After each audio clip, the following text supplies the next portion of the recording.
Hello and welcome to Arise News. You're watching the Global Business Report. I'm Rosu Sodiri, coming to you from Nigeria's commercial capital, Lagos. We are awaiting a decision from the Central Bank of Nigeria's Monetary Policy Committee. They are meeting today and only for today only in order to decide on the benchmark interest rate, which back on January the 26th was held at 11.5%, with all other parameters held in place. So we've got one of our reporters, Onyi Sunday, who is live in Abuja right now, awaiting the CBN MPC's outcome. We've also got a couple guests with us. One of them here in the studio with us, Abiodun Kayode Ali, who is a tax manager and economist with PwC, and also chief economist at Coronation Merchant Bank, Chinwe Egwim. So we're going to be discussing what the decision could be from the Central Bank of Nigeria's Monetary Policy Committee, and also be discussing a backdrop on the Nigerian economy as we await that decision. And we'll get that decision to you live once that comes through. So Chinwe, good afternoon to you. Abiodun, good afternoon to you as well. Thank you both for joining us. Let's take a look at the last decision, just mentioned that was made on the 26th, when the MPC met for the first time this year. All parameters were held in place. Again, that was 11.5% was the benchmark rate. Yeah, there it is. So this is the decision as of January the 26th. 11.5% was the monetary policy rate. Asymmetric corridor, 100 basis points, plus 100, minus 700 basis points around the MPC. Cash reserve ratio, 27.5%, and liquidity ratio at 30%. So that's where we're at as of the 26th, and that's what the MPC is going to be deliberating on. Chinwe, let me start with you. What do you think the MPC is going to be looking at as they decide what to do for today, as far as the economic backdrop is concerned? Chinwe. Thanks, Reuters. A decision to hold will not be surprising. That's our expectation. Over the past 12 months, the committee has adopted a more cautious stance on the back of prevailing economic conditions. Yes, there are thoughts around inflationary pressure and the current double-digit inflation rate, resulting in fixed income investments becoming less attractive due to negative real returns. But a hold stance is understandable to an extent when you consider that the committee is still leaning towards striking a balance between supporting GDP growth while trying to maintain stability across inflation, exchange rate, and market rates. At least that was the tone in the last communique, and of course, personal statements as well. All right, let's cross over to Onyi Sunday. Abiodun, we'll come to you in a second. Chinwe, thank you so much for that. So Onyi Sunday is live there. Onyi, good afternoon to you. Thank you so much for joining us. So I know you're ready with your questions for the CBN governor once that's concluded. How are things looking? Are we any close to getting a decision? Well, what's the lay of the land where you're at in Abuja? Well, Rotus, thank you so much. Well, judging from, of course, going by what you said earlier on where you introduced the show, the CBN will not be meeting on Tuesday, probably trying to cramp up 2 days into one. And of course, meetings have been going on. We are still waiting. It was scheduled for about 1 o'clock, 1:30.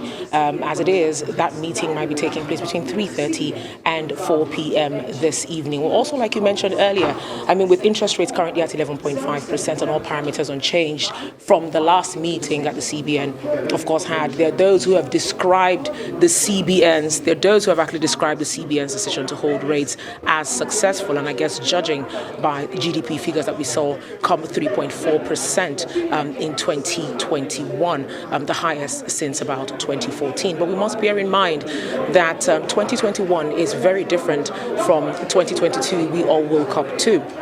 And we're talking about an unfolding energy crisis locally and globally. Energy and food crisis actually further exacerbated by the war in Ukraine as well. You also have a situation, of course, where we are seeing scarcity of foreign exchange, and the recent reports, or rather announcements by the US Fed earlier this year that it will most likely increase or raise interest rates about 7 times is also not going to make that situation easy for the CBN. I would say it's more of a damned if you do, damned if you don't kind of situation here. On one hand, for the CBN, of course, as CBN is going to try to shore up, of course, its foreign reserve, and at the same time try to stabilize an economy, what I call it now, post-COVID. Fingers crossed, although the economists who speculate actually that the CBN will hold rates once again. In fact, they are advising that the CBN should be cautious. And I'll say that's coming on the back of optimism that the crisis taking place in Russia and Ukraine will not last very long. We'll see how that plays out. Like I said, a whole basket of variables playing out this time, very different from whatever informed that decision earlier this year in January. Reuters. Thank you so much. Oyin Sunday, our correspondent, live there at the Central Bank in Abuja, Federal Capital Territory. Thank you so much. And so I guess we'll come back to you when we get that decision. So as Oyin just mentioned, Abiodun, let me come to you. We've heard from Coronation Merchant Bank Chief Economist Chinwe Egwim saying that it might possibly hold. Earlier this morning, Arise business correspondent Chika Mbonu, he also said there was going to be a hold. Where are you at? Are you in line? And again, Abiodun Kayode Ali, again, economist and tax manager, PwC. So what do you think? Okay, so I quite agree with what Chinwe said and what Chika also said this morning. I also do think that the Monetary Policy Committee would actually hold rates. And the reason why I think that, like Chinwe said, if you look at last year, the growth of 3.4%, it's kind of fragile. And they actually attested to it in their meeting in January. So I don't see why they would want to raise rates, even though it suggests that as a result of wanting to control inflation, they might want to raise the rates. And also when you look at it that other developed economies are raising rates, even African economies are also raising rates. I think we saw it this morning that Egypt also raised its own rate. Yep. I don't see the MPC here raising rates because, I mean, it's just going to increase the cost of capital to the private sector. So I think they'll want to be cautious and they'll want to improve, consolidate on the growth, which we had 3.4%. I think they would want to hold all parameters constant. All right, so we have a clean sweep here of everyone saying it's going to be a hold. I wonder if we'll get a surprise. Chinwe, let me thank you, Abiodun. Chinwe, let me come back to you. You did mention Jerome Powell, the U.S. Fed raising rates. I think we've also got information on the Bank of England, their rate decision as well.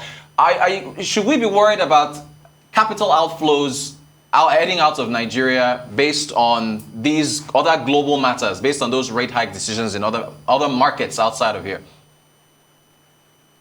Rostus, I think what we need to remember or note is that FPIs or foreign portfolio investments have been muted to a large extent, especially since the emergence of the COVID-19 pandemic in 2020. Of course, there are still pockets of foreign portfolio investments. Typically, yes, rate hikes across central banks in advanced economies should lead to capital flight from emerging markets. But as I just said, inflow has been muted anyway. I think the MBS released its latest capital importation data, which was for Q3 2021. Now, the category referred to as portfolio investments accounted for, I believe, 70% of total capital importations, which is, large when compared with other segments. Within this, money market instruments accounted for about 65%.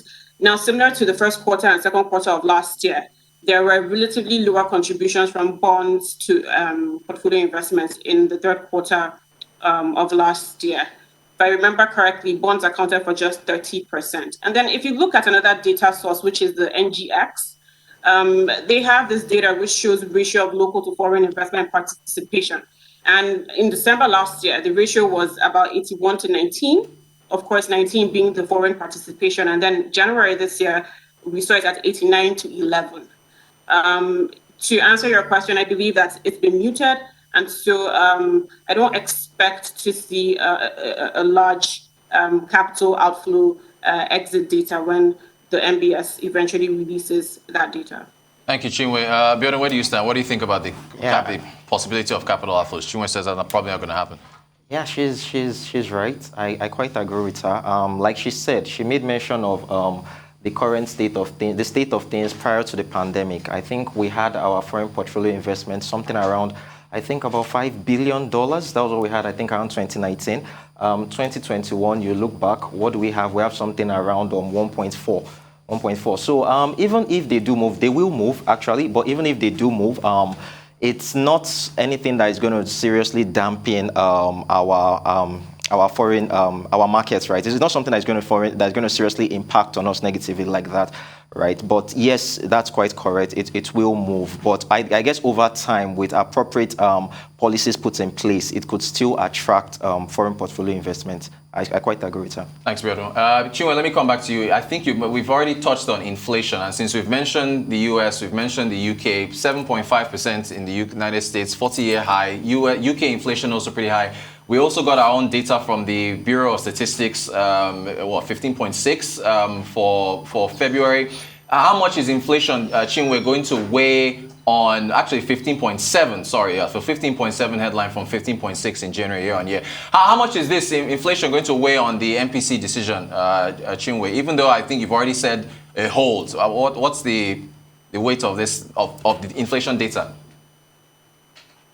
Okay, thanks for that. So when you examine past personal statements by members, which is something I do regularly, you would find that there are relevant themes across these statements, and some of them include, I will just mention two, the current pressure on domestic prices appear to be largely supply related. And then of course, there's the positive trajectory of output and inflation.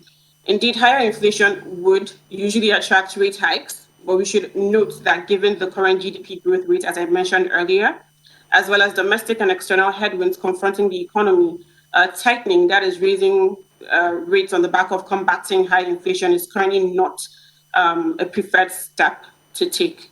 All right, thanks, Chinwe. Biodun, how do you see inflation playing out for the rest of this year? Do you see it maintaining its trajectory and staying elevated?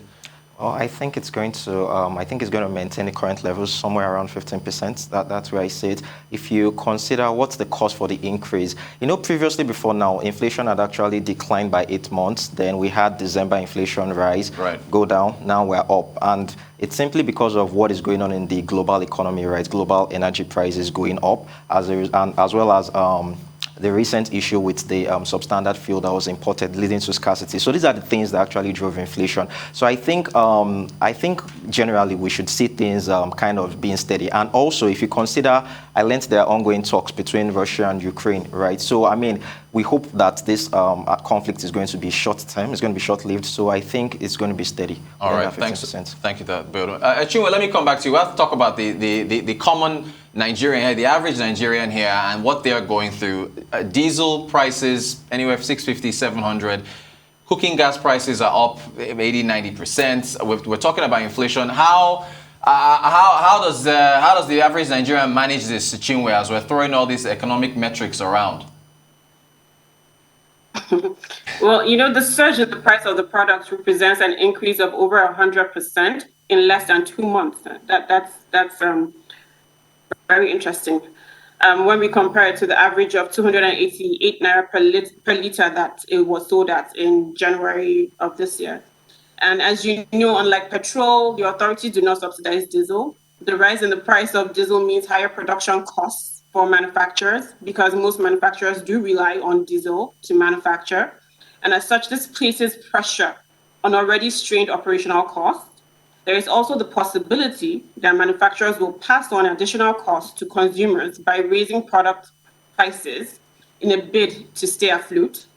And then in general, purchasing power is steadily becoming weaker. Consumer wallets are being stretched.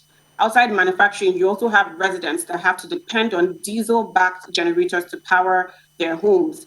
And this is also causing a major pinch in pockets. So indeed, some respite is required. Thanks, Chinwe. Biodun, I want you to talk about the average Nigerian as well. How does one cope with these pressures? To be quite honest, these are times that you don't want to be in. We never saw this coming. So what I see is a lot of businesses have actually adopted some cost-cutting measures, right? I think we heard it earlier on this show that some businesses have started reducing the time, right? The time in which they'll be carrying out their operations, banks, right? Yes. Banks, for instance. Banks, yeah. Apart from banks, even broadcasting stations, they've started to cut the time they will be airing their news network and programs, right? So I think apart from that also, we're looking at, like she said, the diesel is actually deregulated while the PMS is still regulated, right? So for small businesses, they could just substitute, right, their the power, the generators they use, probably go for the petrol-powered gens, right? And apart from that, like she also said, which is quite important, there's going to be a kind of trickle-down effect on the consumers, right? They're going to pay a lot for these things. It's quite unfortunate, but it's where we find ourselves. They need support, and I think that's what the government needs to be doing right now.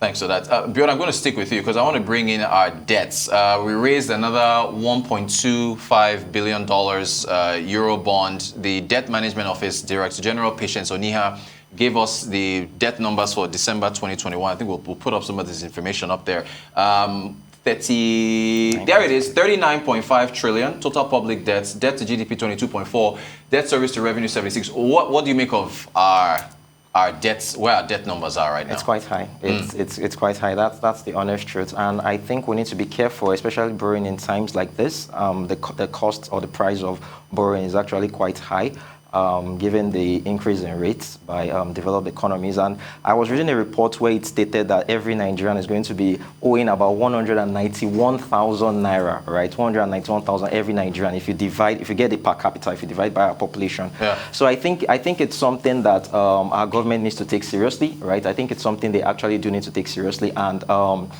we need to ensure that whatever we're borrowing this money from, we're actually using it for that purpose and not for consumption. Not for exactly, right? You should be borrowing for infrastructures, right? It has a multiplier effect compared to you trying to use it for other things, right? So I think it's quite important that we monitor the purpose for this borrowing, and as much as we can, we pay off our debt, and if we have to borrow, probably borrow locally. Right? That's what I think. All right, Chinwe, let me come back to you. Trade data, our most recent trade data, we had a trade deficit for full year 2021, I believe this was 1.9 trillion or so. How are you seeing things with respect to Nigeria's trade relationship with other nations? Those are the figures up there. How are you, assessing the trade picture for Nigeria?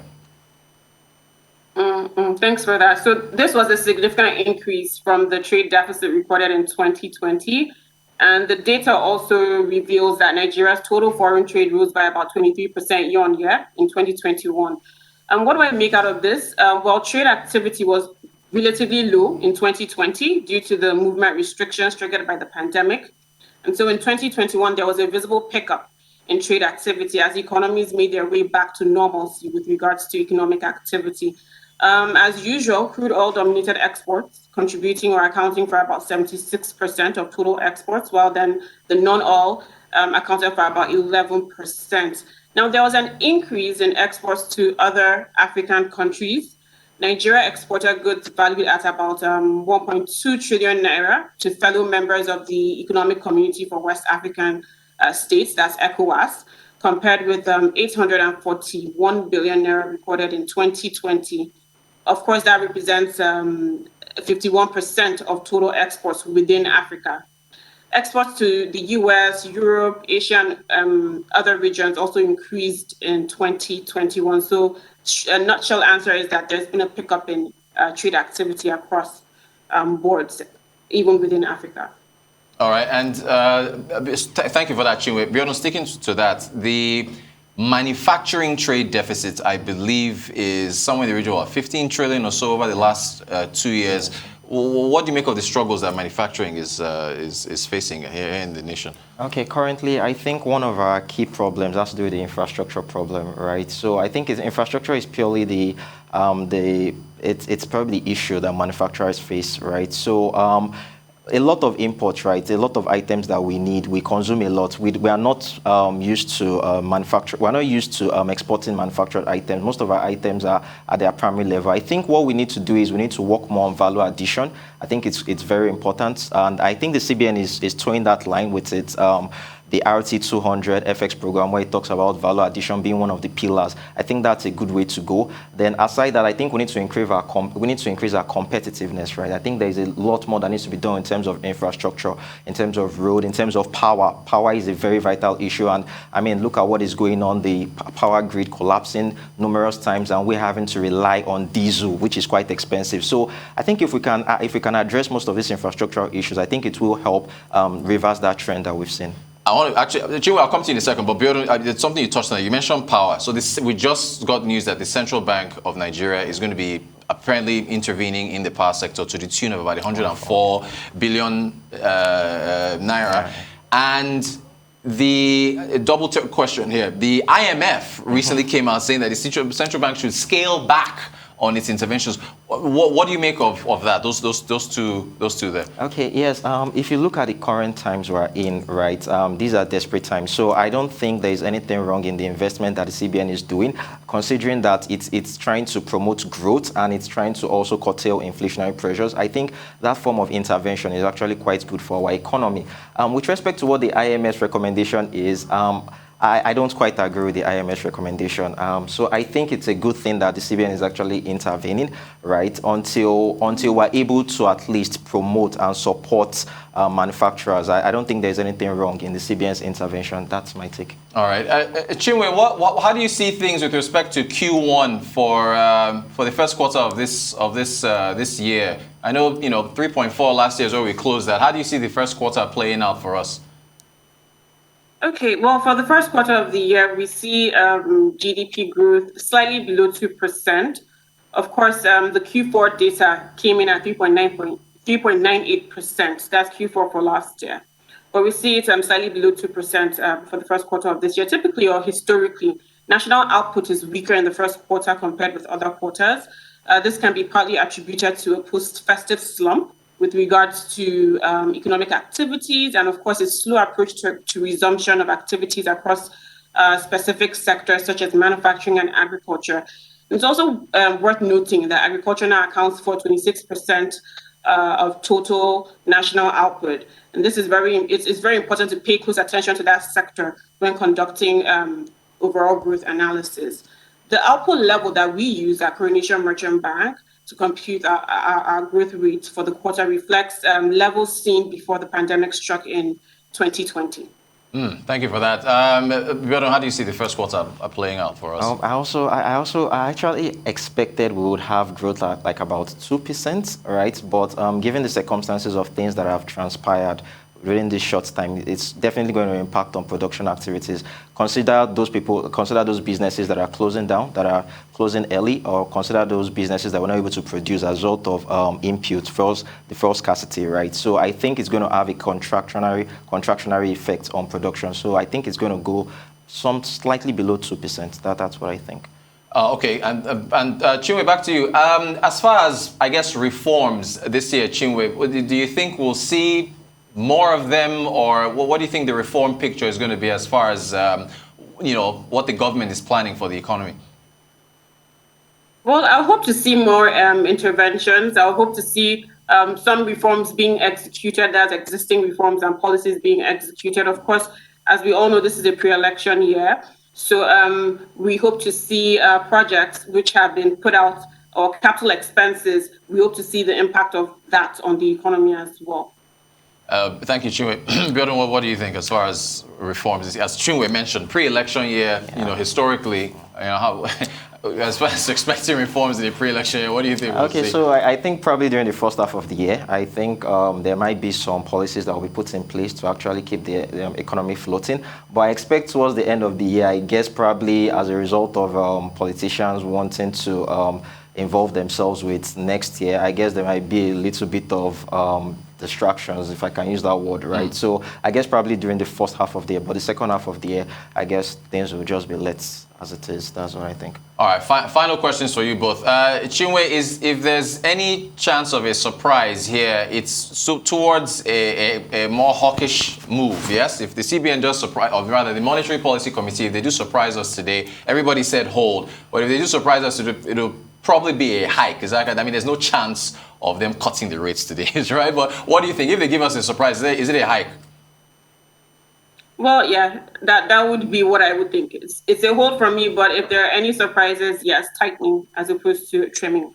Biodun, what do you think? I quite agree. It's going to be a hike. It's going to be an increase. They might want to attract foreign capital inflows just to remain competitive. Ghana has hiked their rates. Egypt has done theirs, so they might probably shock us with an increase. Yeah. All right, we'll see how things work out. Our thanks to Chinwe Egwim, who is, of course, Chief Economist, Coronation Merchant Bank, and Abiodun Kayode Ali, Economist Tax Manager, PwC. Thank you both for joining us. We await this decision with, of course, our correspondent, Oyin Sunday, who is at the Central Bank headquarters there in Abuja. We await the decision to see what